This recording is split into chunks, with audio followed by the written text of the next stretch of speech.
This material is made available to you by or on behalf of the University of Melbourne under Section 113P of the Copyright Act 1968. It may be subject to copyright. For more information, visit the University Copyright website.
Okay, we'll get started. I just tried to check a video, and once again in this room the sound's not going to come out, so I'll do what I did last week and play the sound on my computer, because this one, I try and pick cool videos that show you things, and this one you need the sound to see what's going on.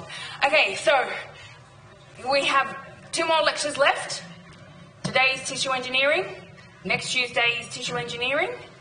So today with the tissue engineering I'm going to go over more, I guess, concepts about it, and then on Tuesday I'll go into more about applications and where people have used different tissue engineering for making different tissues, cardiac, cartilage, bone, that sort of thing. So what is tissue engineering?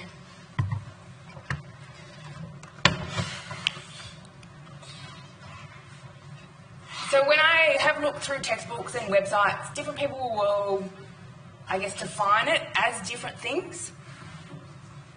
In the textbook, and what I didn't say at the beginning as well, who is going off the 2nd edition of the textbook and who is going off the 3rd edition of the textbook? 3rd? Okay, good. More saying, for pretty much everything, the 2nd and 3rd are very comparable, except for tissue engineering.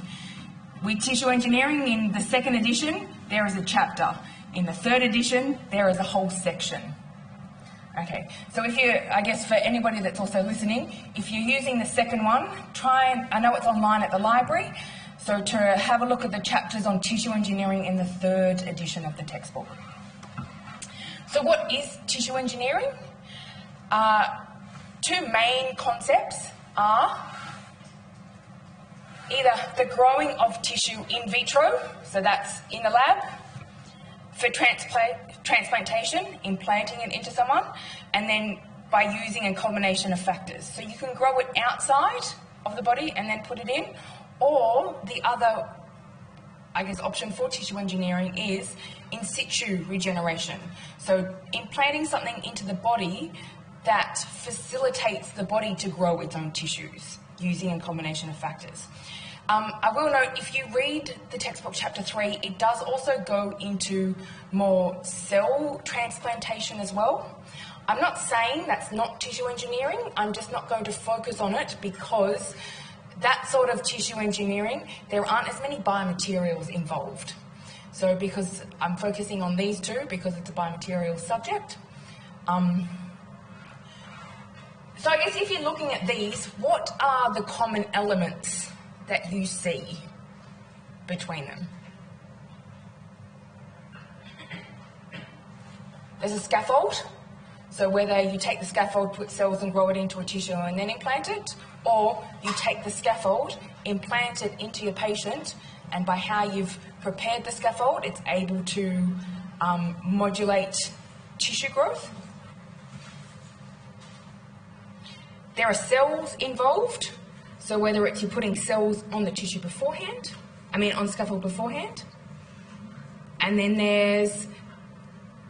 it's got here environmental factors, but if you read what the description of environmental factors are, so they're things like growth factors, cytokines, so signalling molecules.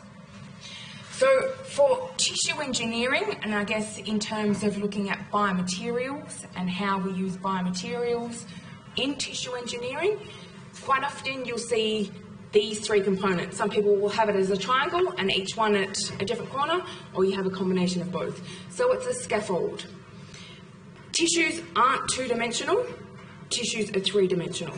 So you need some sort of support structure to grow the tissue. That's where the scaffold comes in. Depending on what you're growing, will then, in a way, dictate what type of scaffold you want to, what materials you want to make your scaffold out of. Signalling molecules and cells. I should say cells first. So cells, what type of tissue are you trying to regenerate, trying to grow?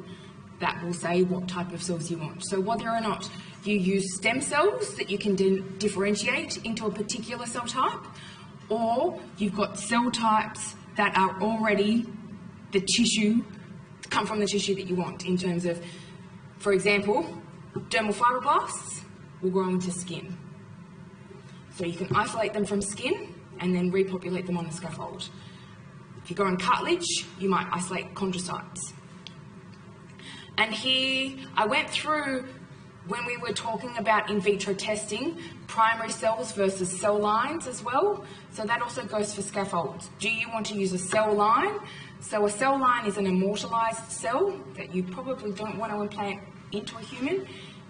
Primary cells, particularly if they're isolated from humans to use, but then there's also the stem cells that can differentiate. And then you have your signalling molecules. So the signalling molecules will tell your cells, or one component that will tell your cells what to do.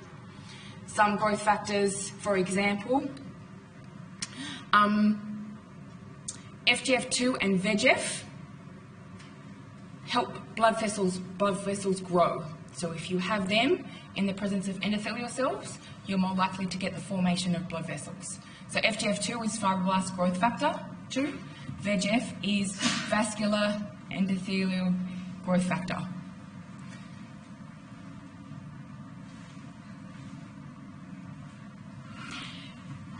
So in terms of when you're thinking about a material, as I've tried to emphasize in all of the lectures that I've given, what do you need to think about when you're picking your material for your application? You want properties that are similar to the tissue that it's replicating. So what type of properties do I mean? Mechanical, yes. Chemical,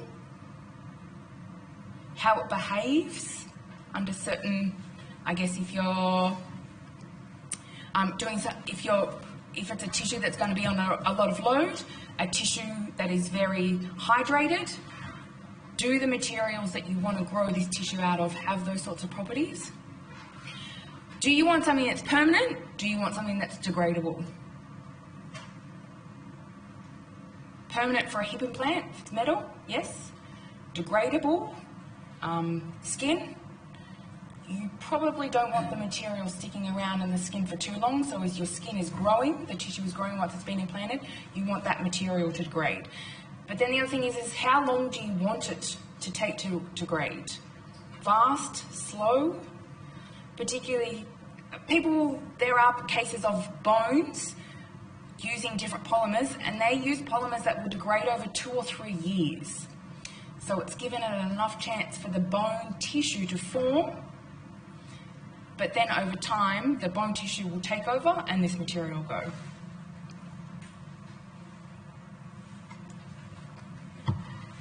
And I also wanted to highlight the next two, because that's what I'm going to focus on for this lecture, is fabrication methods.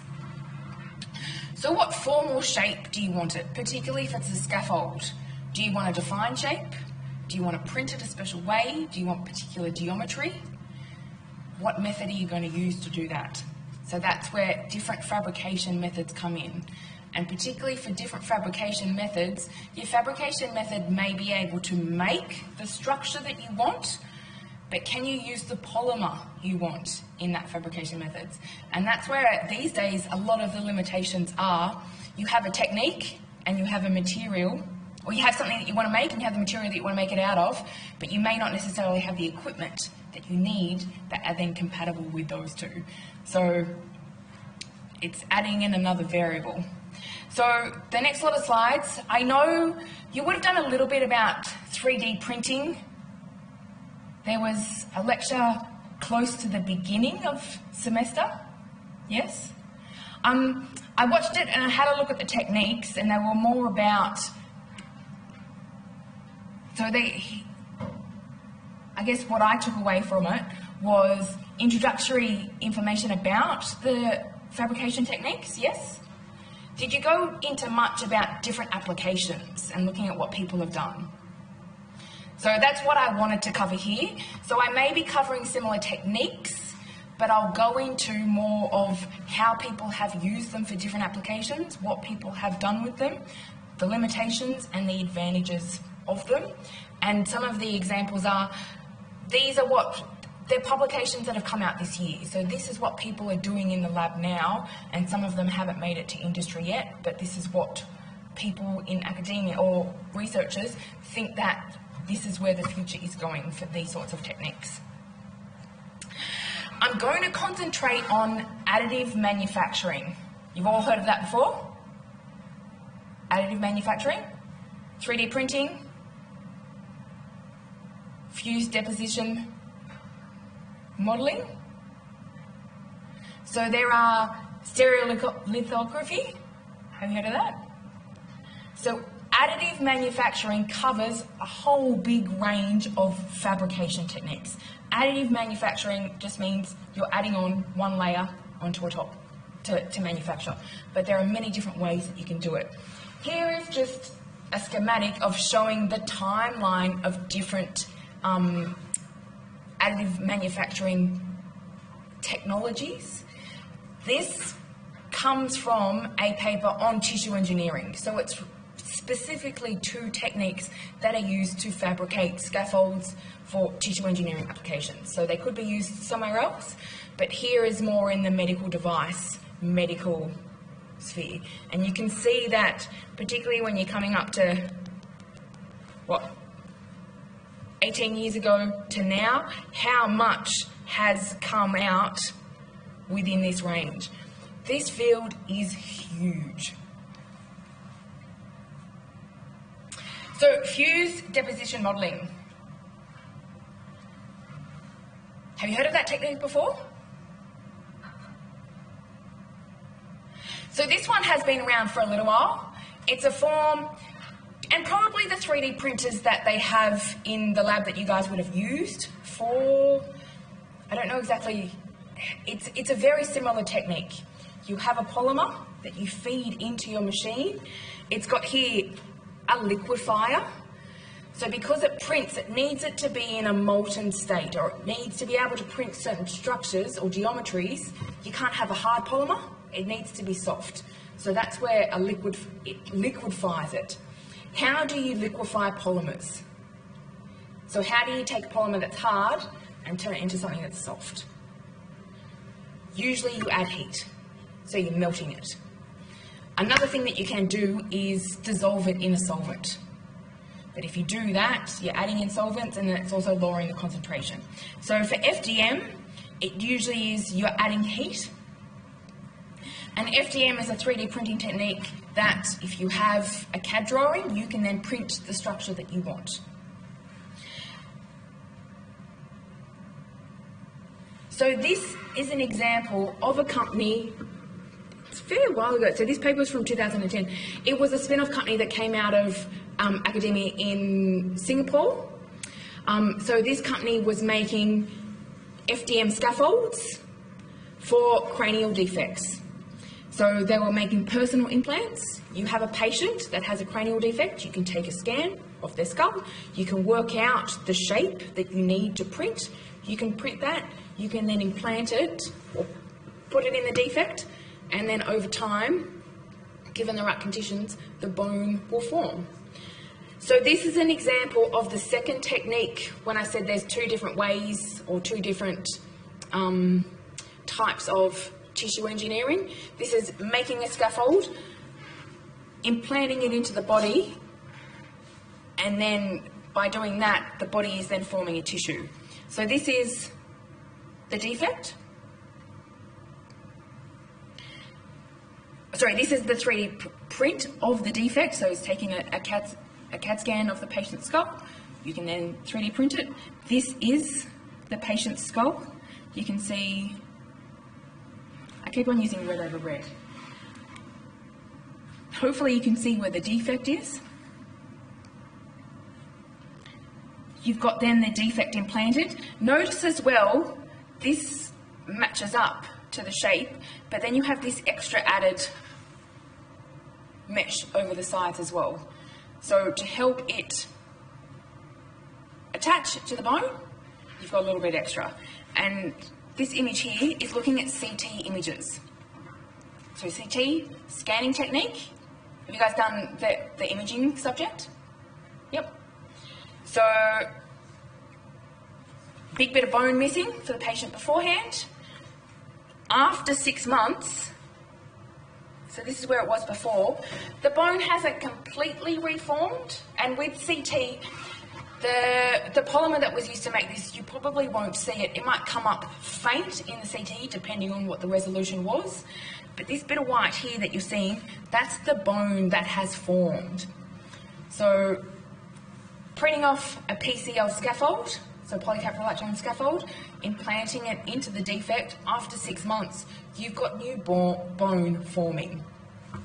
So it's a pretty cool example of also patient-specific.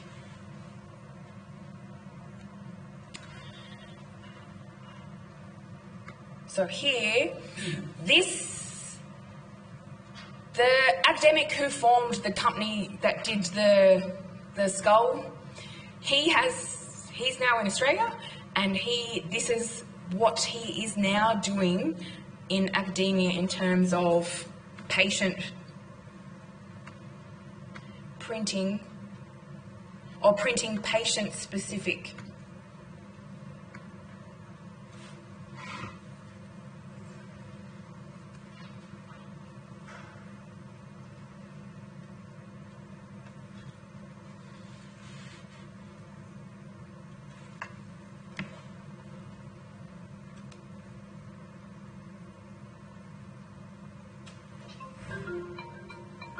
Meet 27-year-old Ruben Lichter, who's making medical history. An infection had it's going to be slightly out of time. Basically my entire tibia bone.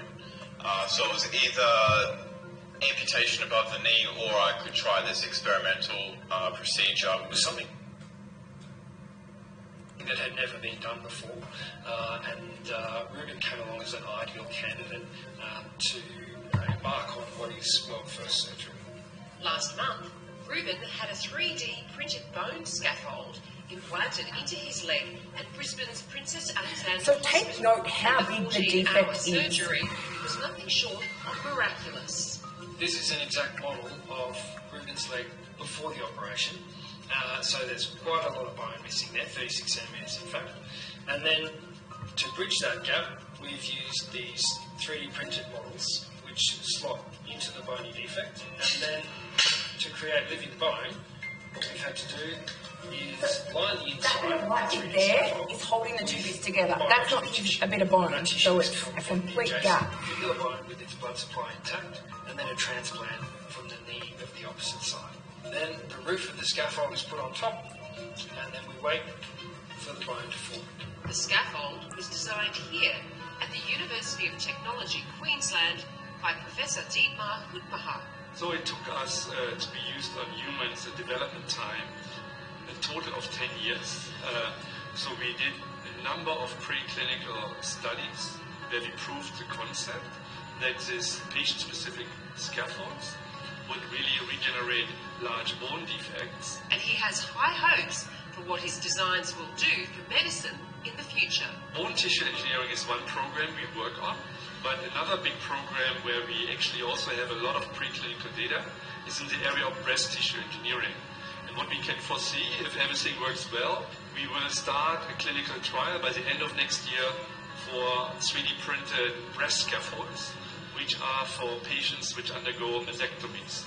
As for Ruben, he's looking forward to keeping up with his 9-month-old son, William. So my plans for the future, once everything sort of heals and once I get my leg back, I really want to do a lot of activities with William. I want to be able to teach him how to ride a bike and do all sporty things, run around with him, and just get my old life back, be active and healthy.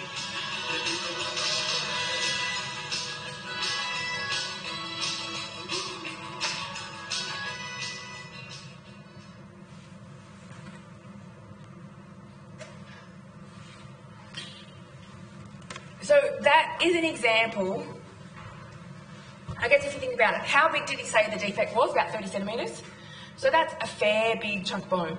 And before that, if you needed that amount of bone to be removed from your leg, it's pretty much amputation. In terms of 3D printing something or tissue engineering a bone, I guess we keep on, or I've mentioned hip implants, and you would have gone through with the orthopedics, the amount of stress or mechanical loading that you have on your hips. I don't know how it compares number-wise, but the loading that you're going to have as you walk on that bone in your leg is big. It's not as if you have something in your arm. You are growing a piece, or they are growing a piece of bone that is able to regenerate. And while he was still on crutches, how many was that? About 9 months afterwards, it was fair few. He'll probably have to stay on crutches for a little while longer. I don't know exactly how long. But the end goal is to be able to walk normally on bone that they have been able to grow. Did you also notice how long Dietmar said it had taken them to get to their first patient? So 10 years. And when I say first patient, that's not, it's a product now that is commercially on the market. This is your first inpatient implant, which then it's the start of the clinical trials. So it takes 10 years just to do all of the preclinical studies in animals. So they did a lot of sheep models to get to that point before you can actually even implant it into a patient. The other thing to note, the difference compared to the defect or the scaffold that they implanted in the skull as compared to in the bone, did you notice how he said that they took tissue from the lining of the bone on the other leg and implanted it along the scaffold to help the tissue form? The big thing with those sorts of defects and sizes is you want the bone to form like with the blood vessels when you implant an artificial one. The bone from the native tissue is going to start off at the ends where the native tissue is and then grow in. To be able to help speed that up and support the growth, that's where they put the tissue from the bone on the opposite side of the leg that had vascularization in the tissue, so it has a blood supply. It's going to help survival of the cells. So while they're implanting a tissue, they're doing other biological factors, implanting it to help its survival.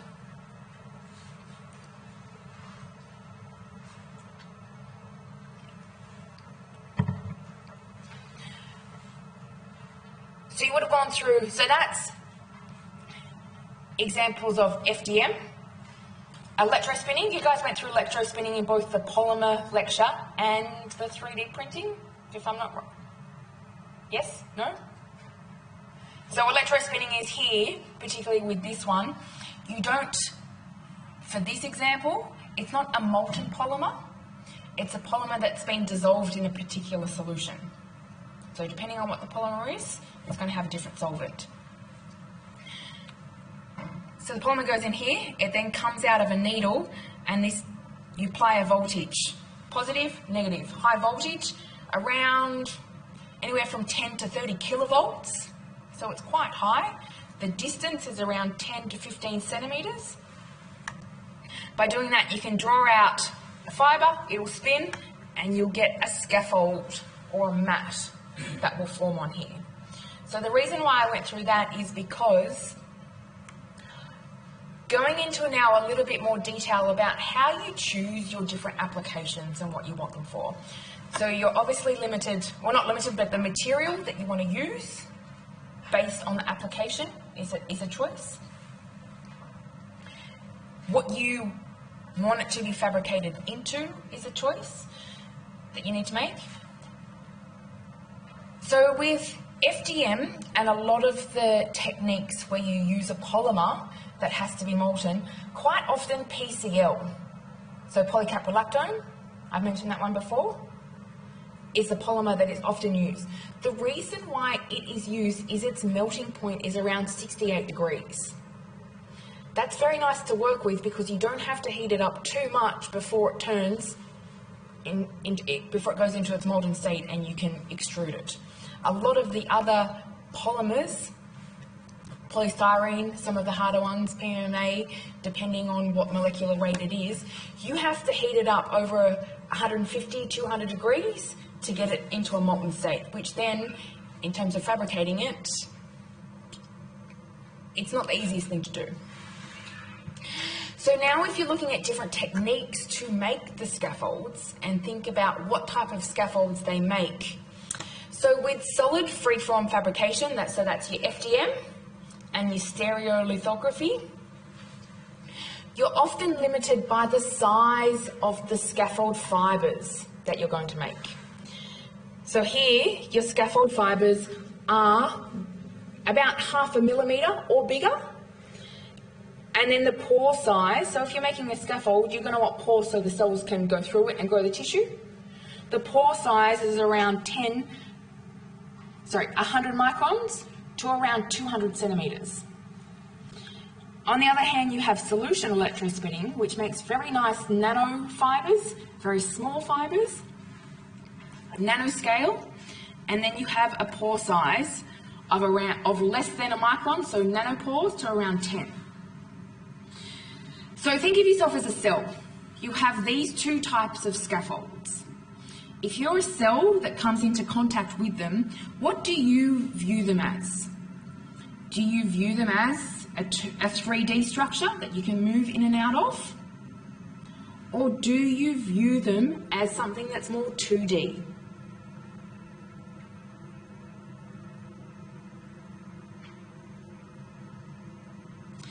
So the size of a cell is around 10 to 20 microns, depending on what it is. Different types of cells, they can shrink and form through different holes, go through holes. So if you're a cell that's around 10 to 20 microns and you're crawling across one of these solution electrospun fibres, what do you think that looks like to you? It's just, I would think it looks like a flat surface that has some bumps on it. Depending on how big the pore size are, the cells might actually be able to penetrate through it.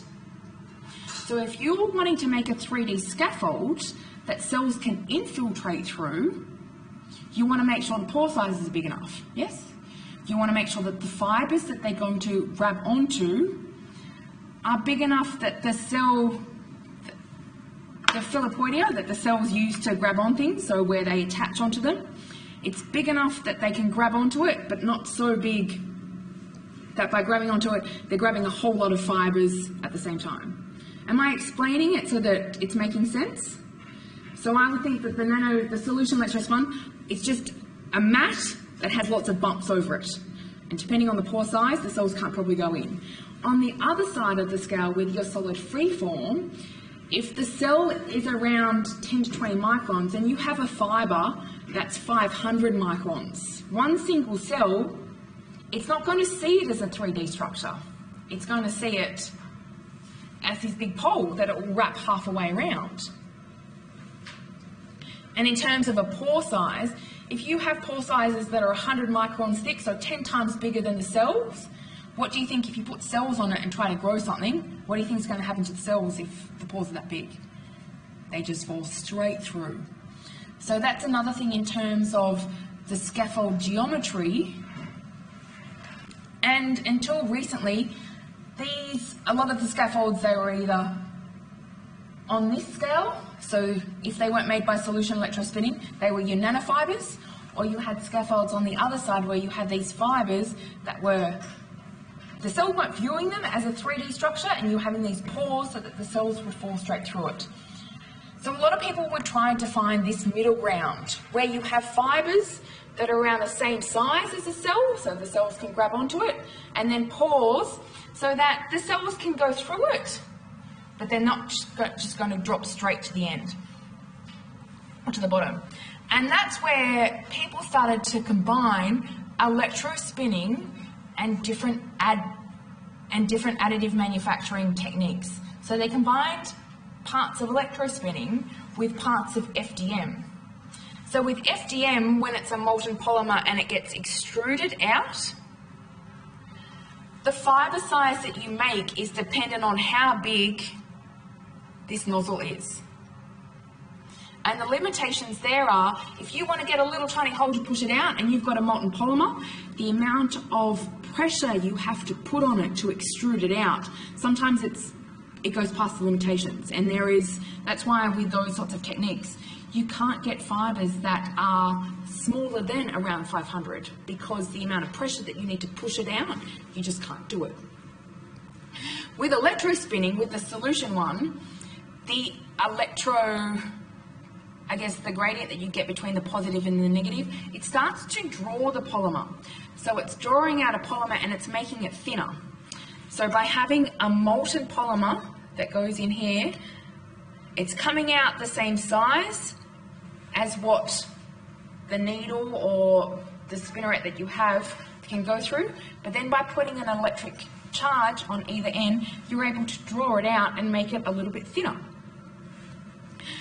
Electrospinning, you had the positive, the negative, so it collects on a plate. With solution electrospinning, because it comes out so fast, people don't usually 3D print or move the stage. With solution electrospinning, you can't move the stage fast enough to be able to draw it.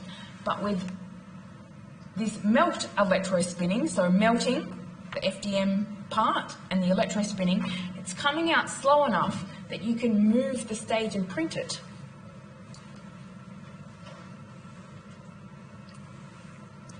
So this is a technique where we're able to make fibres. If you have a look at the scale bar, particularly on this one, fibres are around 10 microns. So it's on the same size scale as what cells are. And then you're able to print it in whatever structure or whatever shape, geometry that you want. So you're able to print scaffolds that then cells will not fall straight through, but then can infiltrate. And this is an example of growing skin cells on one of these scaffolds. So this scaffold here is about 400 microns thick. Who thinks that is a thick scaffold to grow cells on, or it's a quite thin scaffold to grow cells on? So I mentioned the other day about diffusion of nutrients and how far away cells are usually from a blood source, about 200 microns. So this scaffold is twice that size. So in terms of growing tissues in the lab, if you're going more than about 0.5 centimetre, it starts to get difficult because of that diffusion. And depending on how big the pores are, whether or not the media or the nutrients for the cells can diffuse through without getting a blood supply. So to be able to create a scaffold that cells can populate, start to grow tissue, but then you don't get a whole lot of dead bits in the middle, it's very challenging, and these sorts of scaffolds can help it, but if you were going to go much thicker than that, then that's where you need to start to put in a blood supply. So they're different examples of additive manufacturing techniques with polymers. So you have your FDM, your electrospinning, your melt electrospinning writing. They all have advantages and disadvantages. Now I wanted to talk a little bit about bioinks versus biomaterial inks. And this, within the biomaterials and tissue engineering field, is quite a hot topic, particularly with the bioprinting. So the examples that I showed you before is you're printing a material to grow cells on. So I guess if you want to grow a tissue, most tissue cells are quite close together. So rather than printing a scaffold and putting cells on, what about printing cells within the material? So that's where the difference between a bio-ink comes in and then a biomaterial ink. So a biomaterial ink is materials that we've just gone through. They're printing a scaffold, so it's a biomaterial and you can print it, but then you're putting cells on top of it.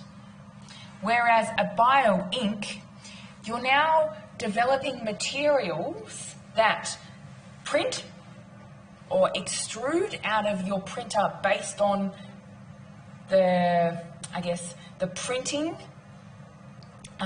what you need in terms of the printer. So can you heat it up? Can it print nicely under those conditions? Which doesn't always match up with the properties that are then happy for cells to survive in, or cells are happy to survive in. So we need to now make material, or people are trying to make materials that keep cells happy while you print them. I think I asked you this before. Has anybody done cell culture? Yeah. So we have 1, 2, yep. So when I teach people cell culture, the first thing I tell them is you need to treat them like your pets. Cells are alive. The reason why I say that is because you need to check on them, you need to feed them, you need to make sure they're kept in a happy environment. I've seen people not check on their cells for about a week and then they come to me and say, but they're all dead. I'm like, well, if you didn't give me food for a week, I wouldn't be happy. If you didn't give your pet food for a week, you wouldn't be happy. So it's the same with cells. So you need to create an environment. And there's some particular cells where you take them out of this environment for less than an hour and they don't even like it. So things like stem cells, if you don't treat them the exact way that they like to behave, they will do something different. So to create inks or materials that keep cells happy, by happy I mean alive, and the way or the phenotype that you want them to stay in is often quite difficult. So this is where some examples of bioprinting come in.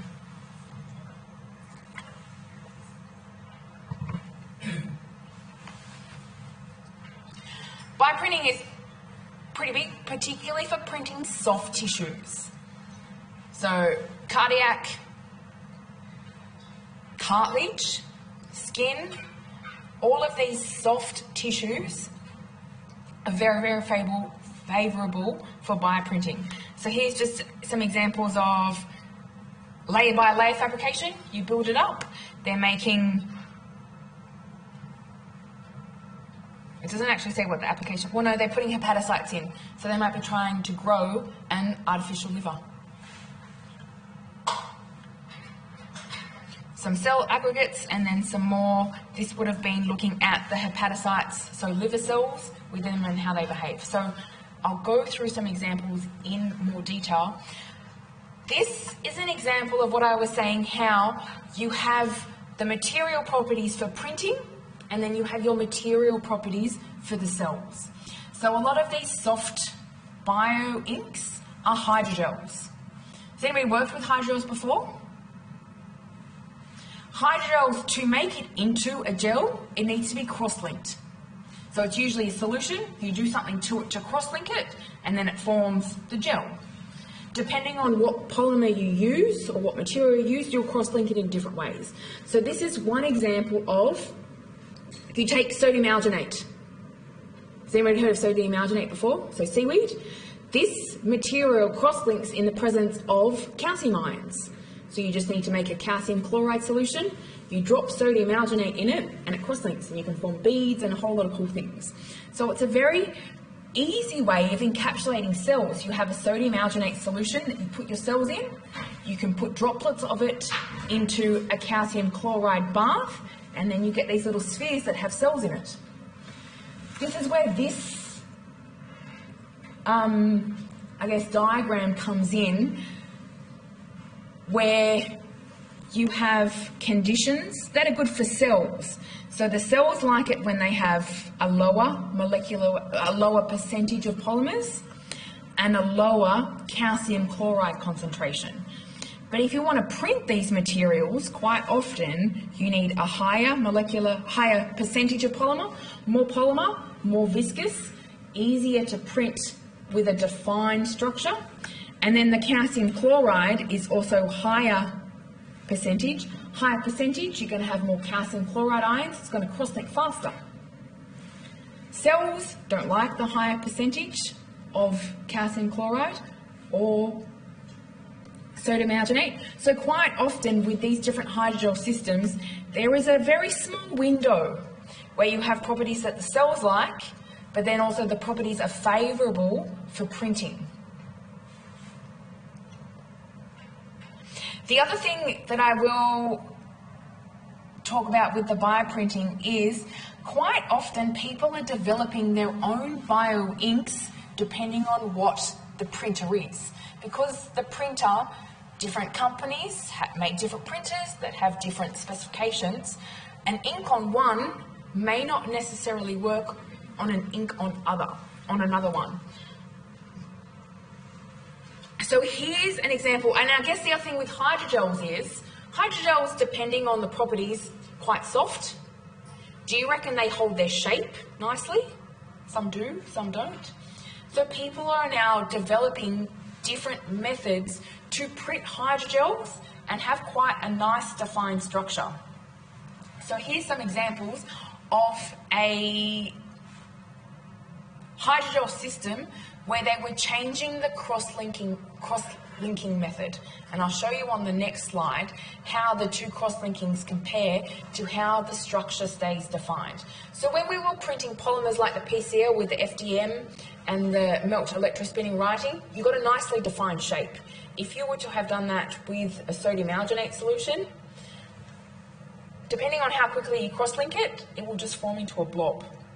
But if you're printing a structure based on a defect, or you need those sorts of structures for the cells to grow a particular tissue in a particular way, quite often you need quite defined structures. So this is an example of printing a hydrogel.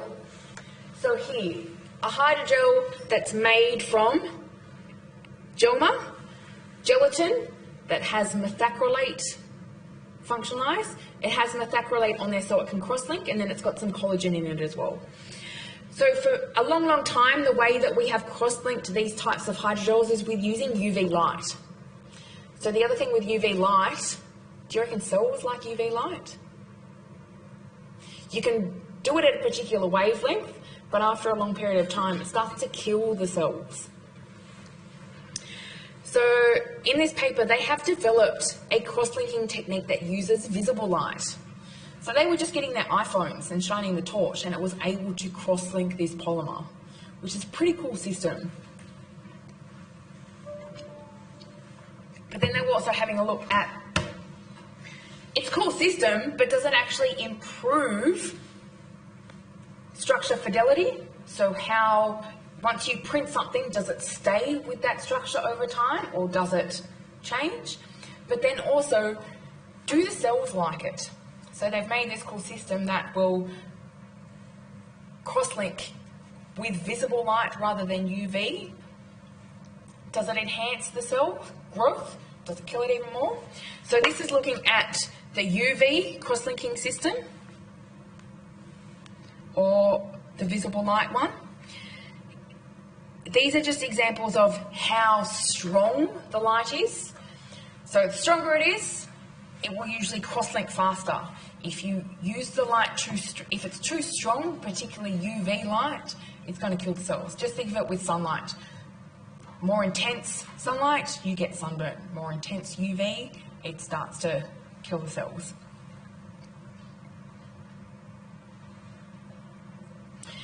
But then if you compare this one to this one, or this one to this one, it looked at after it had cross-linked at time 0 as compared to after 1 day.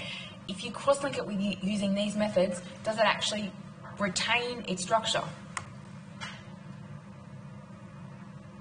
You start to see differences, particularly with that one. What was there before? It has started either to degrade, well not degrade, it may not be cross-linked properly, so then the polymer will start to wash away, as compared to the UV. So under the same conditions in terms of intensity, it's quite similar. This just shows they did a CT scan, so how well the polymer that has been using the visible light cross-linking system is able to retain the structure as compared to the UV. And here's one last slide. So do the cells like it?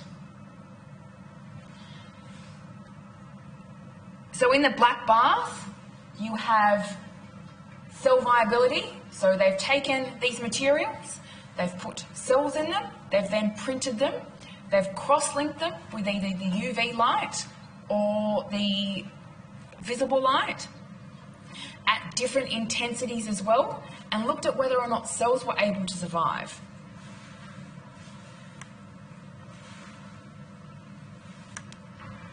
So you can see with the UV one, as you increase the intensity, the cells die. Do you really want to be using a technique where you are killing around 40 or 60% of the cells? No. Here with the visible light, it doesn't damage the cells so that they die, so it's a pretty good technique. So here is a technique where they've got cells survive, and then you're able to print it so you get a nice defined structure that after a period of time retains that structure as well. So this is pretty much, yeah, that was the last slide. They're now working more on these sorts of polymers, but this is where in terms of biomaterial development for printing, being able to develop materials that will be able to use in multiple printer types under different conditions that cells will still like. It may sound quite simple, but it's actually very, very challenging. It's where you have to very finely tune the different material properties to get what you want. So with that, that is the end of the lecture for today.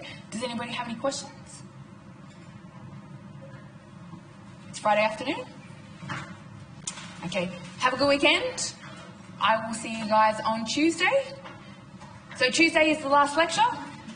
Wednesday, come with all of the questions about your term paper. So I have put together the presentation timetable, which I'll email out on Monday. Okay, so on Monday you guys will know when you're giving a presentation and also what days the presentations you need to peer evaluate will also be on.